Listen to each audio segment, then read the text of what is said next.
खबर आप देख रहे हैं। बाद आज कर्फ्यू में ढील दी गई। सिर्फ महिलाओं को 2 घंटे के लिए बाहर निकलने की छूट मिली है। रामनवमी के दिन मध्य प्रदेश के खरगोन में हिंसा भड़की थी।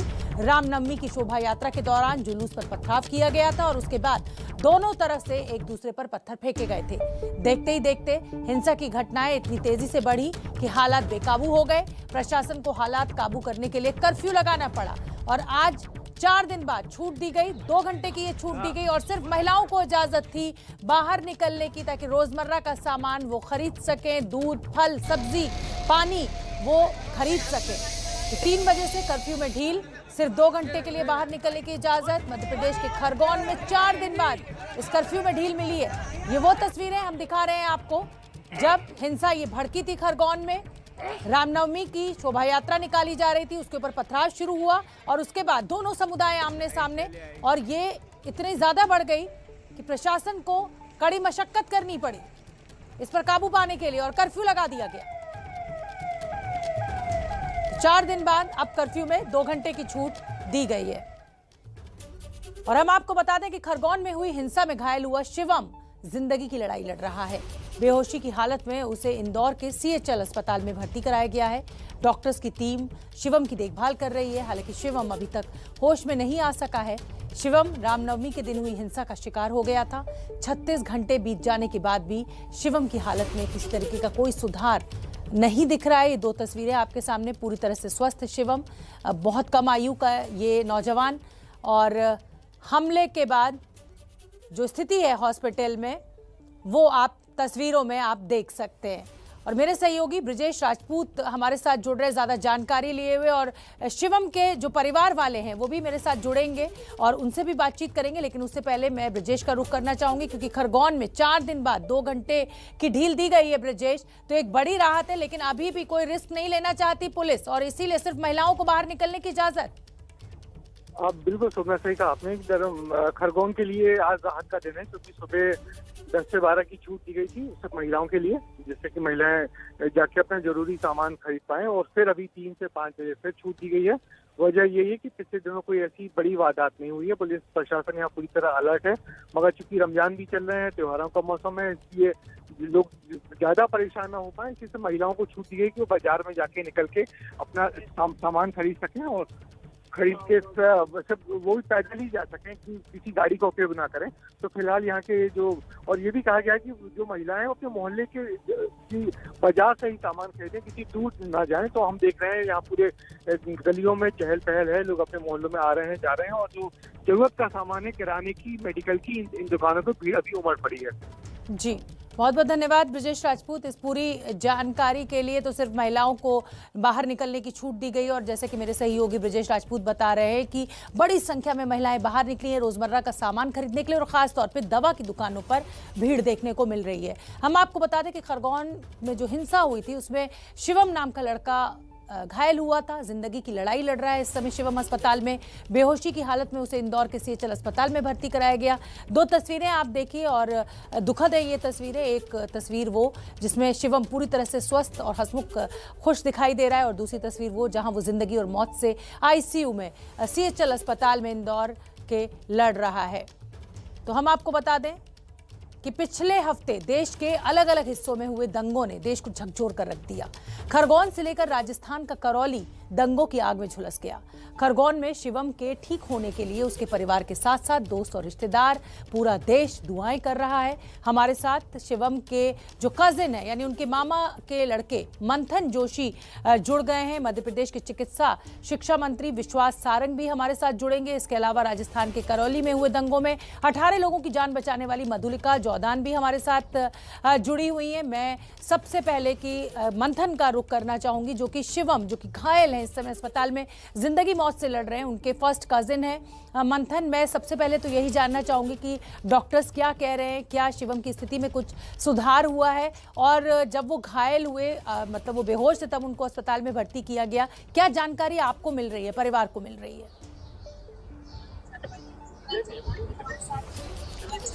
अभी तो उसकी स्थिति स्थिर है, पर पहले से डॉक्टर ने बोला सुधार है स्थिति में, पर अभी भी होश में नहीं आ पाया है शिवम। तो आपकी साथ शिवम की इस घटना से पहले बात हुई थी? कुछ बताया था उसने कि वो इस तरीके की शोभा यात्रा में हाँ शामिल होने उसे जा रहा है? नहीं नहीं, वो ये जो भी हुआ है, यहाँ से शोभा यात्रा कुछ दूरी से निकलती है। यहाँ से शोभा यात्रा का जो स्थान है वो 1.5 से 2 किलोमीटर है। ठीक है। मैं जिस क्षेत्र में ये घटना हुई है, इस क्षेत्र में से ना तो शोभा यात्रा निकलती है ना निकलने वाली थी। उसके बाद भी मंदिर के यहाँ पर भंडारा का कार्यक्रम था, वहाँ पर सभी लोग इकट्ठे थे। मैं इस मंदिर का पुजारी हूँ, हिंगलाज मेहता मंदिर का। तो हमारे यहाँ पर भंडारा चल रहा था, उसी लिए सब एकत्रित थे। नवमी के दिन वहीं पर ये हमला हुआ है। तो क्या पथराव किया पत्थरबाजी गया है, अचानक लोग शुरू हो लाठी गई? डंडे लेकर के पत्थर से पथराव किया गया, हम्म। पत्थरबाजी की गई, गोलियां चली हैं वहाँ पर, पेट्रोल बम फेंके गए हैं, कांच की बोतलें फेंकी गई है लोगों के ऊपर सामने से। पर ये मेरे आंखों देखा हाल है, मैं कोई मन से नहीं बोल रहा हूँ, मैंने खुद ने देखी ये चीज़ें। और मंथन पुलिस कितनी देर बाद आई? बहुत दर्दनाक स्थिति थी वहाँ। पुलिस को आने में समय लगा था क्योंकि पूरे खरगोन शहर में बहुत स्थितियाँ खराब थी। और मेरे घर के यहाँ पर तो कांच फोड़ दिए गए हैं, 3 घरों के दरवाजे पूरी तरीके से तोड़ दिए गए हैं, एक तो क्या गाड़ी जला दी गई है, पूरी शिवम गली क्या मंथन पत्थरों से वहीं पटी पर हुई है। और शिवम को पत्थर लगे थे या क्या हुआ था, क्या कुछ हुआ था? क्योंकि आप कह रहे हैं कि आप वहां मौजूद थे, तो मैं जानना चाहती हूँ कि स्थिति यहाँ तक कैसे पहुंच गई? पत्थर भी चल रहे थे, गोलियां भी चल रही थी। ऐसी स्थिति आप सोच नहीं सकते मैम। आप सोचिए कि आप घर के वहां खड़े हैं, आपके घर की तरफ 150 से 200 लोग पत्थर, तलवारें, पेट्रोल बम और बंदूकें लेकर के आ रहे हैं आपको मारने के लिए। बस ऐसी स्थिति आप इमेजिन करके देखिए। तो कोई वजह नहीं समझ में आई कि ऐसा वहां पर शिवम आखिर घायल हुआ, हुआ उसके क्या? बाद उसको क्योंकि अचानक अगर इस तरीके की भीड़ नहीं। आ गई तो ऐसा हुआ क्या? और क्या वो दूसरे समुदाय के लोग थे जो विरोध कर रहे नहीं, थे या उसके लोकल पीछे लोग वजह थे? तो हमको, हाँ, लोकल लोग थे यहाँ, लोकल दूसरे समुदाय के लोकल लोग थे यहाँ के। हम नेशनल टीवी पर बोलूँ या ना बोलूँ, पर बहुत से लोगों को पहचानता हूँ जिन लोगों ने हमला किया था। ठीक है, तो आप तो जाहिर सी बात है कि पुलिस की मदद कर रहे होंगे। और बहुत, हमने पूरी मदद की पुलिस की, पर हम इसलिए भी नहीं बोल पा रहे हैं क्योंकि मैम हमको यहीं रहना है। बिल्कुल ठीक है। मध्य प्रदेश के चिकित्सा हमारी शिक्षा सुरक्षा का भी मंत्री, बहुत बड़ा सवाल है आज खरगोन में। बिल्कुल मंथन, हम बिल्कुल समझ सकते हैं और आप विश्वास बना के रखिए सरकार पर, अपने प्रदेश की पुलिस पर। मध्य प्रदेश के चिकित्सा शिक्षा मंत्री विश्वास सारंग भी हमारे साथ जुड़े हुए हैं। विश्वास सारंग जी, मैं क्षमा चाहती हूँ क्योंकि मैं मंथन से बात कर रही थी और आप समझ सकते हैं उसका भाई है और इस स्थिति में है तो उसको समझना, उसके दुख को जानना बहुत जरूरी था। इस समय मैं चाहती हूँ कि आप हमारे दर्शकों को बताएं कि शिवम की स्थिति को लेकर आपके पास क्या अपडेट है और राज्य सरकार के द्वारा क्या कुछ किया जा रहा है परिवार के लिए और इस हमले में घायल लोगों के लिए। देखिए, अभी शिवम की हालात गंभीर है, वो वेंटिलेटर पर है, पर हमें उम्मीद है कि वो जरूर बाहर आएगा। वो बहुत संघर्ष कर रहा है, डॉक्टर्स पूरी तरह लगे हैं और हमारी सरकार ने ये निश्चय किया है कि पूरा इलाज हमारी सरकार करा रही है। मैंने भी बात की है डॉक्टर से और हमारा प्रशासन पूरी तरह मुस्तैदी के साथ इस बात के लिए लगाए कि उसका इलाज ठीक होना चाहिए। उसको ब्रेन इंजरी हुई है और ब्रेन की जो हड्डियां हैं उसके कारण भी उसको ब्रेन में डैमेज हुआ है। एक ऑपरेशन के कारण क्लॉटिंग जो है उसको निकालने का प्रयास डॉक्टर्स ने किया है, पर स्टिल वो अभी पर है। भगवान से हमारी प्रार्थना है कि वो जल्द ठीक हो। और निश्चित रूप से ये बहुत ही दर्दनाक है, शर्मनाक है कि एक युवा जिसको अपनी जिंदगी को बहुत अच्छे से जीना था वो इस हादसे का शिकार हुआ। मैं आपके चैनल के माध्यम से यही कहना चाहता हूं, कल भी मैंने ये कहा था कि देखिए पत्थरबाज जो हैं, जो दंगाई हैं, उनके खिलाफ हम कार्रवाई कर रहे हैं, सख्ती के साथ हम कार्रवाई करेंगे, हमारा कमिटमेंट है। मंथन ने जो बात बोली मैं उसे विश्वास दिलाता हूँ, उसे किसी से भी डरने की जरूरत नहीं है। पुलिस को वो हर तरह की इत्तला दे, पुलिस को हर तरह की खबर दे। पर मैं इसमें एक बात और जोड़ना चाहता हूँ, ये केवल पत्थरबाज ही नहीं है, ये केवल दंगा करने वाले ही नहीं है, बल्कि दंगाइयों को संरक्षण देने वाले दिग्विजय सिंह और राहुल गांधी जैसे नेता भी इसके लिए बहुत बड़ी जिम्मेदारी रखते हैं। आज उन्हें बताना चाहिए, एक कांग्रेस का नेता नहीं आया जिसने शिवम कैसे संरक्षण दे रहे हैं, कैसे संरक्षण दे रहे हैं दिग्विजय सिंह? मैं समझना चाहती हूँ राहुल गांधी कैसे संरक्षण दे रहे हैं इन दंगाइयों को? क्या हाँ जी जी जी जी मैं बताना चाहता हूँ, कल ही क्या हुआ, दिग्विजय सिंह ने कौन सा ट्वीट किया आपने देखा होगा, पूरे देश में हंगामा हुआ, गलत फोटो लगाकर दंगाइयों को भड़काने का प्रयास किया। उन्होंने एक फोटो लगाई जिसमें मस्जिद में कुछ लोग भगवा ध्वज लगा रहे हैं, जो झूठी खबर थी, जो झूठी फोटो थी। यही तो होता है प्रोत्साहन देना, यही तो होता है लोगों को और काम करने के लिए उत्साहित करना।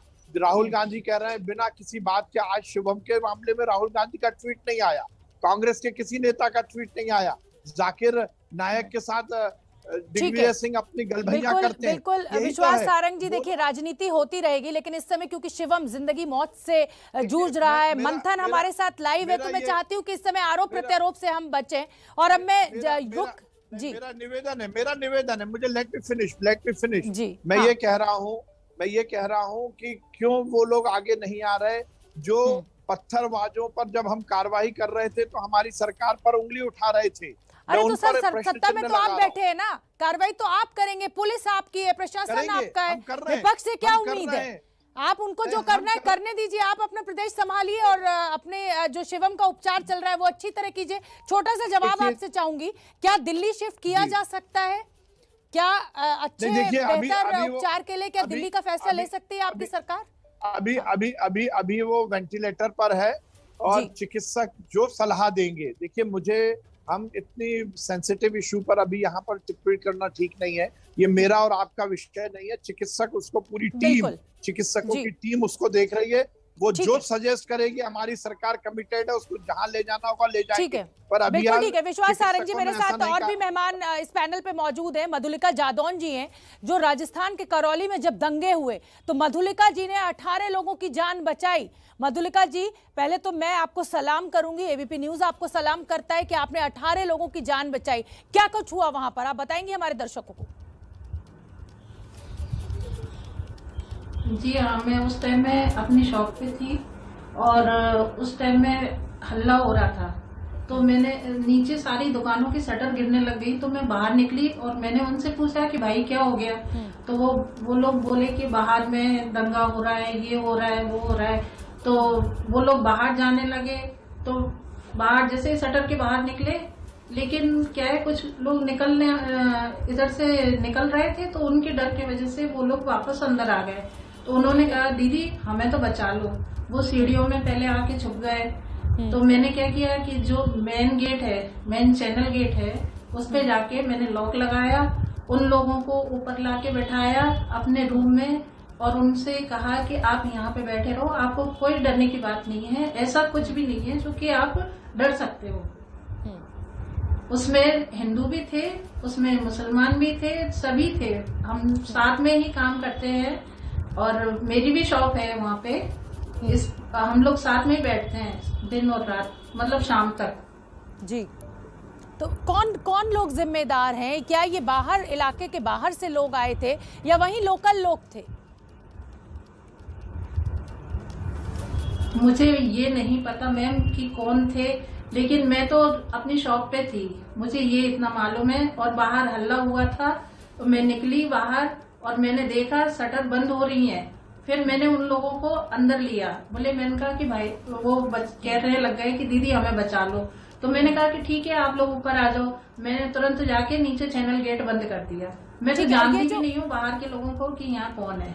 मधुलिका जी, ये जो 18 लोग थे ये लोकल लोग थे? मैं ये सवाल आपसे इसलिए पूछ रही हूँ बार बार कि आप ये बता रही हैं कि इसमें हिंदू भी थे इन 18 में और मुसलमान भी थे, आपने जान बचाई, आपके लिए इंसानियत जो थी वो पहले थी हिंदू मुसलमान से ऊपर। मैं ये जानना चाहती हूँ कि ये जो 18 लोग थे ये वहां पर क्या कर रहे थे जो आपकी दुकान पर आपको इनको बचाना पड़ा?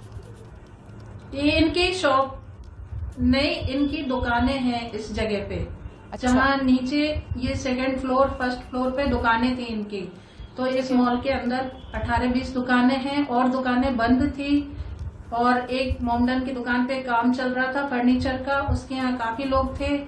और उसके बाद में हिंदू की भी दुकानें हैं तो वो लोग भी थे, एकदम हंगामा हुआ तो सारे के सारे इकट्ठे हो गए और उन्होंने आके और बस एक ही वो मेरे से कहा था कि दीदी हमको बचा लो।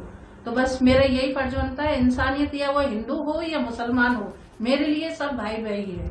मैं हिंदू मुसलमान को किसी को वो नहीं करती हूँ, मैं इंसानियत के नाते सबको एक उसमें रखती हूँ। बहुत बहुत धन्यवाद मधुलिका जी, आपने एबीपी न्यूज के लिए समय निकाला और आपके इस जज्बे को सलाम कि हिंदू और मुसलमान से ऊपर इंसानियत है। विश्वास सारंग जी, आपका भी बहुत बहुत धन्यवाद, आपने हमारे लिए समय निकाला। मंथन, आपका भी धन्यवाद और हमारी यही दुआ कि आपका जो कजिन है वो जल्द से जल्द स्वस्थ होकर आपके पास लौटे और आप फिर अच्छे पल शेयर करें।